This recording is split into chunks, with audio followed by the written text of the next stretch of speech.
Sa kabila ng pagtaas ng bilang ng mga nagkakasakit ng sipon at ubo, inihayag ng Department of Health to DOH na hindi pa rin gagawing mandatoryo ang pagsusuot ng face mask sa mga pampublikong kalsada. Pero giit ng kagawaran, magpusa na lamang daw na magsuot ang mga Pilipino, lalo na sa mga may kasamang nakatatanda sa kanilang bahay. Tunghayan ang balitang yan sa aking report. Voluntaryo pa rin daw ang pagsusuot ng face mask lalo na sa mga pampublikong lugar.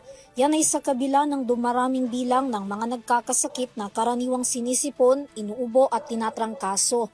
Sa isang panayam, sinabi ni Health Assistant Secretary Albert Domingo na hindi kinakailangan pang gawing mandatoryo ito at dapat na magkusa na lamang lalo na sa mga mas bata ang edad na may kasamang nakatatanda sa bahay.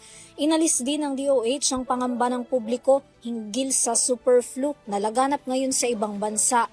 Ang mga pagkakaroon daw ng ubo, sipon at trangkaso ay hindi agad nangangahulugang may super flu.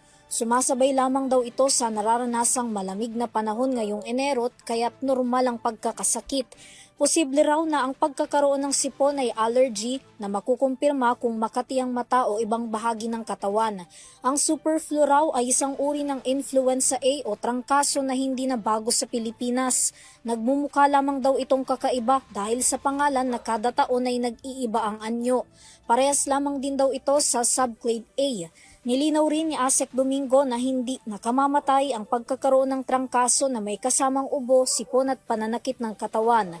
Mula naman sa una ng datos na inilabas ng DOH ng mga naitalang nagkaroon ng super flu noong nakaraang taon na lahat din ay gumaling na, kinumpirma ni Domingo na ang kabuuang bilang ng kaso sa bansa mula August hanggang December 2025 ay 63 super flu cases. Samantala, wala daw dapat ipangamba ang publiko sa influenza A, rhinovirus, enterovirus, influenza B at human para-influenza virus na kontrolado ng DOH.